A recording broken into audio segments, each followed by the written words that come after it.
Man to man. इस video में मैं ऐसी कुछ हैबिट्स बताऊंगा जो तुम्हें वीक बनाती है। कुछ बंदे अपने आप में सेल्फ रिस्पेक्ट मेंटेन नहीं करते। जैसे उन्होंने किसी को मैसेज करा और वो सामने वाले ने सीन करके छोड़ दिया या सीन ही नहीं करा, तो वो दोबारा ट्राई करते हैं। सोचते हैं कि वो बिजी होगा या कुछ काम कर रहा होगा, इसलिए उसने सीन नहीं करा। चलो ठीक है, मान लिया अगर वो बिजी है। कभी ना देखा होगा तो रिप्लाई तो बनता है ना करने का, लेकिन वो नहीं करता है सामने वाला। और वो अपनी सेल्फ रिस्पेक्ट मेंटेन ना करते हुए दोबारा मैसेज कर देते हैं। और मैं ये टैक्सिंग के मामले में नहीं ले रहा, हर चीज के मामले में ले रहा हूँ।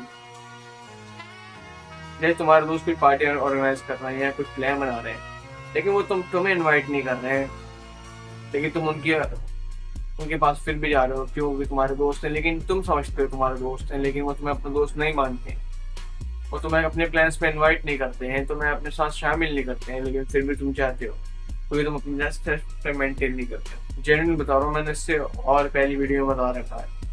जिस बंदे के पास सेल्फ रिस्पेक्ट नहीं होती, उसकी कोई वैल्यू भी नहीं होती है, लोग उससे पूछते भी नहीं है ना उसके पास रहना पसंद करते हैं। और जो बंदा अपनी सेल्फ रिस्पेक्ट मेंटेन करता है, उसकी वैल्यू होती है, तो उससे पूछते हैं। तो कोशिश करो अपने सेल्फ रिस्पेक्ट मेंटेन करने की।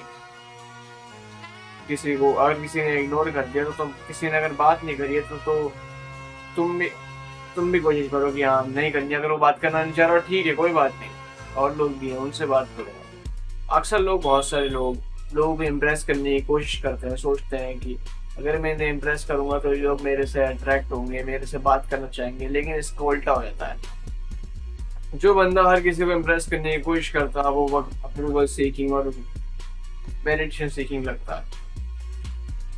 और इससे एक नुकसान भी है, तुम सामने वालों को इम्प्रेस करने के चक्कर में अपनी पर्सनैलिटी चेंज कर रहते हो, सामने वाले की पर्सपेक्टिव से अपनी पर्सनैलिटी चेंज करते रहते हो। अगर सामने वाला सीरियस बन रहा है तो तुम सीरियस बन जाते हो, सीरियस एक्ट करना स्टार्ट कर देते हो। अगर सामने वाला फनी बन रहा है तो तुम फनी बनना स्टार्ट कर देते हो। तुम अपनी एक ऑथेंटिक पर्सनैलिटी पे नहीं टिकते। इससे ये होता है कि तुम्हें सामने वाले जेन्युइन नहीं मानते, ऑथेंटिक नहीं मानते। तो इससे भी तुम्हें लोग वीक समझते हैं, सोचते हैं कि अप्रूवल सीखेंगे, ये हम पे डिपेंड है, हमसे ये हमें ट्राई करने की कोशिश करता है। अगर तुम किसी को डायरेक्टली या इनडायरेक्टली इम्प्रेस करने की कोशिश करते हो, सामने वाला ये सेंस कर लेता है डायरेक्टली या इनडायरेक्टली, इसे मेरे से कुछ चाहिए। जरूरी नहीं कि कुछ सामान हो, फीलिंग्स भी होती हैं, अटेंशन भी होती है। तो किसी को इम्प्रेस करने की कोशिश मत करो, अपनी ऑथेंटिसिटी दिखाओ, जो तुम्हें पसंद आए वही करो। बहुत से लोग अप्रूवल सीकिंग पे जाते हैं। अगर उन्हें कुछ करना है तो सामने वाले के अप्रूवल पे डिपेंड रहेंगे कि अगर सामने वाला अगर अप्रूव करेगा तो मैं ये काम करूंगा, अगर नहीं करेगा तो मैं नहीं करूंगा। क्यों भाई? सामने वाला तुम्हें वो कुछ खिला पिला रहा है, दे रहा है, कुछ सामने वाला तुम्हें, तो तुम उसके फैसले पे डिपेंड रहोगे। अगर सामने वाला तुमसे नहीं एग्री करता, ठीक है, कोई बात नहीं भाई, तुम और लोग भी हैं और ताल्लुकात बनाओ, अपने कनेक्शन बनाओ। यार बहुत से लोगों में ये होता है कि सामने वाले के ओपिनियन पे डिपेंड रहते हैं। अगर सामने वाले ने कुछ बोल दिया या बुरा बोल दिया तो अपना पूरा मूड खराब कर देते हैं। उनकी वैलिडेशन चाहते रहते हैं, कॉन्स्टेंटली सोचते हैं कि अगर सामने वाले को मैं करेक्ट है तो मुझे वैलिडेशन मिलेगी, मेरी तारीफ करेगा। तुमने नोटिस कराओगे, तुम या तुम्हारे दोस्त तुम्हें कॉन्स्टेंटली पूछते रहते हैं कि भाई मैं कैसे देखता हूँ, कैसा लग रहा है। वो इनडायरेक्टली में तारीफ चाह रहे होते हैं, वो वैलिडेशन चाह रहे होते हैं कि सामने वाले से। और ये भी बहुत बेकार हैबिट्स है, पूरी आदत है सामने वाले के अप्रूवल पे डिपेंड है। इससे लोग तुम्हें वीक समझते हैं कि ये सोचते हैं कि अगर हमने कुछ ऐसा कर लिया तो सामने वाले को इफेक्ट कर जाएगा, तो इसका लोग फायदा उठा लेते हैं। अगर तुम एक बड़ी तुम अगर अप्रूवल बन हो, तुम्हें अप्रूवल चाहिए होती है और सामने वाले को पता सेंस हो गया कि इससे अप्रूवल चाहिए होती है, वो डायरेक्टली या इनडायरेक्टली ऐसी हरकत कर देगा जिससे तुम्हें हर्ट कर देंगे। और अगर तुम्हें हर्ट कर देंगे तो तुम्हारा दिमाग ओवरलोड हो जाएगा, तुम उसके बारे में सोचते रहोगे, तो इससे तुम्हारी वो भी खराब हो जाती है, मूड भी तुम्हारा खराब हो जाता है। सामने वाला उससे फायदा उठा सकता है कि इसका मूड खराब है, इसलिए इसे रोस्ट करो, तुम्हें डोमिनेट कर सकता है सामने वाला बंदा। मेरे कहने का मतलब ये है कि दूसरों के अप्रूवल पे और वैलिडेशन पे डिपेंड मत हो। एक जो तुम्हारा मन करे वही करो, खुद की एक ऑथेंटिसिटी दिखाओ, किसी को इम्प्रेस करने की कोशिश मत करो, और एक सेल्फ रिस्पेक्ट मेंटेन करो, और अपने इमोशंस कंट्रोल करने की कोशिश करा करो। अगर तुम्हें सामने वाला डिसरिस्पेक्ट कर रहा है तो तुम जल्दी भड़को मत, पहले ऑब्जर्व करो, शांत काम रहो, ऑब्जर्व करो, फिर रिप्लाई करो।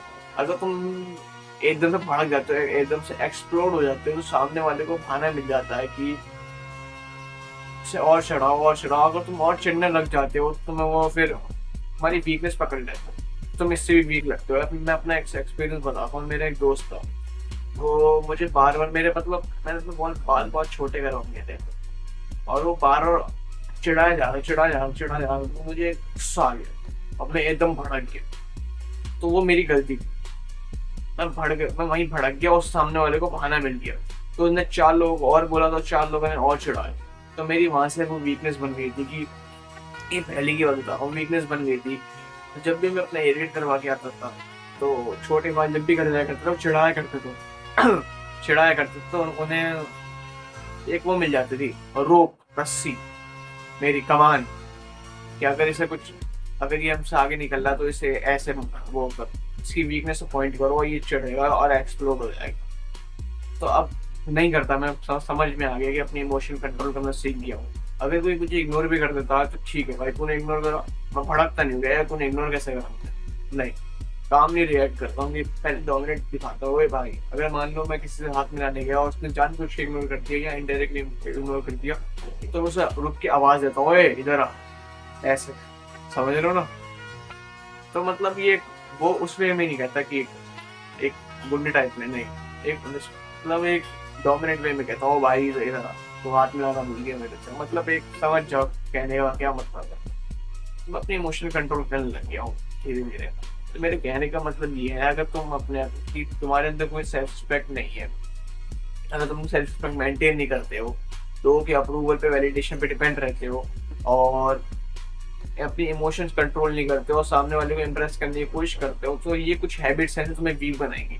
तो तुम इस हैबिट को छुटकारा ले सकते हो, और धीरे धीरे, तो अब ये एकदम से तो एकदम नहीं जाएंगी तुम्हारी पर्सनैलिटी, ये बहुत धीरे धीरे जाएंगे। लग सकता है 1-1.5 साल लग सकता है, अगर तुम कॉन्स्टेंटली इस पे काम करते हो। और अगर तुम्हारा अगर तुम्हारा माइंड और स्ट्रॉन्ग है, तुम जल्दी चीजें याद रहती हैं, तो तुम इस पे जल्दी भी हासिल कर सकते हो आराम से, 6 महीने या 7 महीने। तो इन 4 हैबिट्स जो मैंने बताई, सेल्फ रिस्पेक्ट मेंटेन करना, और किसी को इम्प्रेस करने की कोशिश मत करना, वैलिडेशन अप्रूवल में जाना, वैलिडेशन पे अप्रूवल पे, और इमोशन कंट्रोल पे, तुम इससे